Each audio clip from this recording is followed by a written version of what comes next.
ಹುಯಿಗಡ್ಬಿನ ಇಡ್ಲಿ ಹಿಟ್ಟಿಗೆ ಸ್ವಲ್ಪ ನೀರಾಗಿರಬೇಕು. This is the recipe called huigadbu. For that the batter has to be little thinner.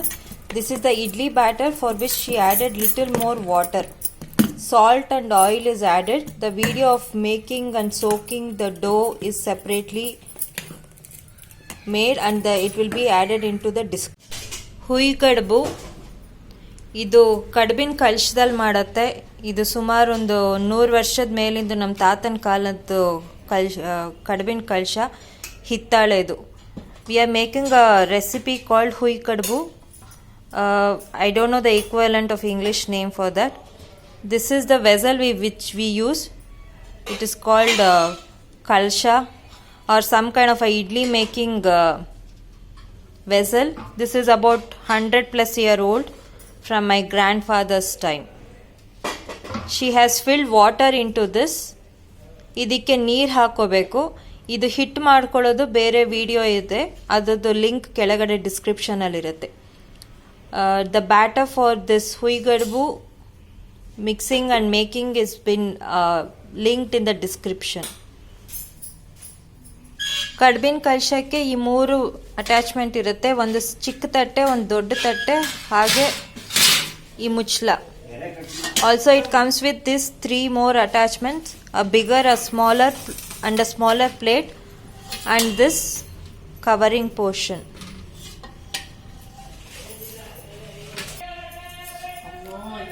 We place the huigadbu in a banana leaf in this vessel, the idli batter or the masala idli batter. If you don't have, you can place them in the idli making vessel as well. ಹುಯಿಗಡ್ಬು ಇದರಲ್ಲಿ ಬಾಳೆ ಎಲೆಯಲ್ಲಿ ಹಾಕತ್ತೆ. ಇಡ್ಲಿ ಹಿಟ್ಟು, ಮಸಾಲ ಇಡ್ಲಿ ಹಿಟ್ಟನ್ನೇ ಇದರಲ್ಲಿ ಬೇಯಿಸೋದಷ್ಟೇ. ಈ ಪಾತ್ರೆ ಇಲ್ಲ ಅಂದರೆ ಮಾಮೂಲಿ ಇಡ್ಲಿ ಮಾಡೋ ಪಾತ್ರೆಗೆ ಇಟ್ಕೋಬೋದು. The smaller plate is place like this. ಚಿಕ್ಕ ತಟ್ಟೆ ಅವಾಗಲೇ ತೋರಿಸಿದ್ದು ಈ ಥರ ಇಡತ್ತೆ. ಕೆಳಗಡೆ ನೀರಿದೆ. ಬನಾನಾ ಲೀಫ್ ಹಿಂದ್ಗಡೆ ಅಲ್ವಾ ಇದು. The wrong side of the banana leaf has been applied. He smeared some oil. ಬಾಳೆ ಎಲೆ ಹಿಂದ್ಗಡೆ ಎಣ್ಣೆ ಸವರ್ಕೊಂಡು place that on to the plate. ತಟ್ಟೆ ಮೇಲೆ ಇಟ್ಕೊಳ್ಳುತ್ತೆ.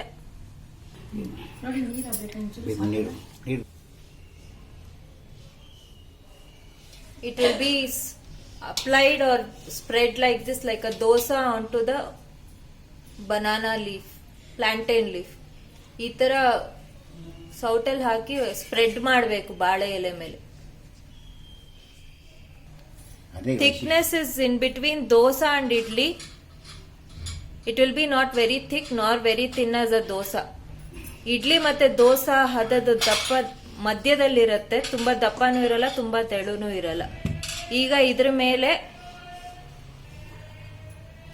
ತಿರ್ಗಾ ಇದೇ ತರ ಹಿಂಭಾಗದಲ್ಲಿ ಎಣ್ಣೆ ಹಚ್ಕೊಂಡು ಈ ಎಲೆ ಅದ್ರ ಇಡ್ಲಿ ಮೇಲೆ, ಇವಾಗ ಹರಡಿರೋ ಇಡ್ಲಿ ಹಿಟ್ ಮೇಲೆ ಇಡತ್ತೆ. Again this plantain leaf, the oil will be applied on both the sides, right and the wrong side, and it will be placed on the batter now. ಎರಡು ಕಡೆನೂ ಎಣ್ಣೆ ಹಚ್ಕೊಂಡು ಈ ತರ ಇಡ್ಲಿ ಹಿಟ್ ಮೇಲೆ ಇಟ್ಕೋಬೇಕು. Again pour batter and spread it. ತಿರ್ಗಾ ಇದೇ ತರ ಹಿಟ್ ಹಾಕೊಂಡು ಹರಡ್ಕೊಳ್ಳಿ.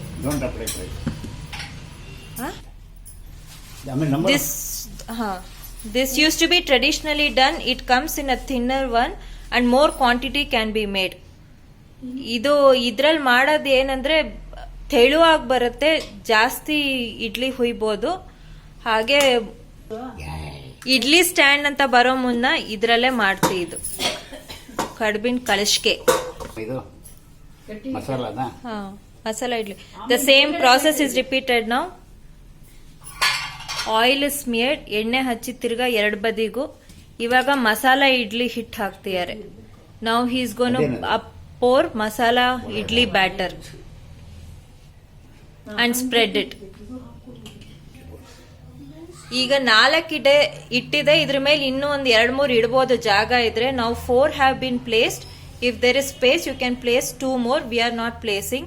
The bigger plate will be put now on this. ದೊಡ್ಡ ತಟ್ಟೆ ಇದ್ರ ಮೇಲೆ ಮುಚ್ಚತ್ತೀಗ. ಈ ಗ್ಯಾಪ್ ತನಕ ಇಡ್ಬೋದು ಎರಡು. ಹಾ, ಅದನ್ನ ಮುಚ್ಚಲ ಹಾಕದಲ್ವಾ ಅಥವಾ ಇನ್ನೊಂದು ಬಾಳೆ ಎಲೆ? ಇಳುತ್ತೆ.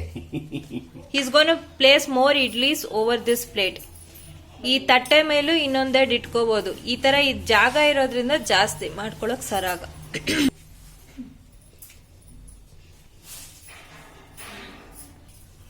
Again oil smeared banana leaf is placed.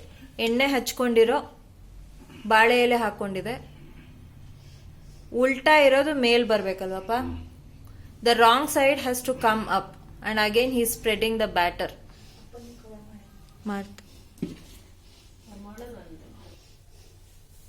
The reason of spreading the batter on the wrong side of plantain leaf is that it will not get the imprint of the lines of plantain leaf. ಹಿಂಬದಿ ಹುಯ್ಯದ ಏನಕ್ಕೆ ಅಂದ್ರೆ ಅದು ಗೆರೆಗಳು ಬರಲ್ಲ. ಆದ್ರೂ ಕೆಳಗಡೆ ಇದಕ್ಕೆ ಅದು ಉಲ್ಟಾ ಹಾಕಿರೋದ್ರಿಂದ ಗೆರೆ ಬರುತ್ತೆ. ಬಟ್ ಎರಡು side. Now we are using turmeric leaf, optional. ಇದು ಅರ್ಶನದ ಎಲೆ ಇದ್ದಲ್ಲಿ ಇದ್ರಲ್ಲೂ ಕೂಡ ಮಾಡ್ಕೋಬಹುದು. ಇದಕ್ಕೂ ಎರಡು ಕಡೆನೂ ಎಣ್ಣೆ ಹಾಕಿ ಇಟ್ಟಿದೆ. This also has been smeared with oil both the sides and the batter is placed. Now this will be covered with the lid. ಮುಚ್ಚತೆ ಈ ತರ ಎಲೆಗಳನ್ನೆಲ್ಲ ಒಳಗ್ ಮಡ್ಚ್ಕೊಂಡು ಮುಚ್ಚಬೇಕು. ಅಮ್ಮ ಬಾಮ್ಮ ಇಲ್ಲಿ. This will be placed on a medium to high heat for 20 minutes. It will steam in 20 minutes. ಇದೊಂದು ಮಧ್ಯದಿಂದ ಜೋರೂರಿ 20 ನಿಮಿಷ ಬೇಯಿಸ್ಕೋಬೇಕು. ಬೆಂದ ನಂತರ ಸೈಡಲ್ಲಿ ನೀರು ತೊಟ್ಟಿಕ್ಕತ್ತೆ, ಅದೇ ಇಂಡಿಕೇಶನ್ ಬೆಂದಿದೆ ಅಂತ. The water will start tripping from the side and that is the indication that it has cooked. This has to be close tightly. This will start leaving the steam on the sides and the water will start dripping. That is when it shows. ಕಡ್ಬಿನ ಕಲಶ ತೆಗಿತಿರೋದು ಬಿಸಿ ಇರುತ್ತೆ. Removing it, the steam will be there, so be careful while removing. Lift carefully each leaf and place it onto the plate. It will remove automatically. ಒಂದೊಂದೇ ಎಲೆ ತೆಕ್ಕೊಂಡು ತಟ್ಟೆ ಉಲ್ಟಾ ಮಾಡಿ ಹಾಕಿ ಅದಾಗೆ ತೆಕ್ಕೊಳ್ಳುತ್ತೆ. This is turmeric leaf, ಅರ್ಶನದ ಎಲೆ. Now the banana leaf, ಬಾಳೆ ಎಲೆದು. Just rotate it and place it on the plate. It will remove automatically since we have applied oil. ತಿರುಗಿಸಿ ತಟ್ಟೆ ಮೇಲೆ ಹಾಕಿ ಅದೇ ಬಿಟ್ಕೊಳ್ಳುತ್ತೆ. ಬಾಳೆ ಎಲೆದ ವಿಶೇಷತೆ ಹಾಗೆ ಅದಕ್ಕೆ ಎಣ್ಣೆ ಹಾಕಿರೋದ್ರಿಂದ ಅದರ ಬಿಟ್ಕೊಳ್ಳುತ್ತೆ. As you can see it is thin, ತೆಳು ಇರುತ್ತೆ. ಇದ್ರದ್ದು ಅದೇ ವಿಶೇಷತೆ.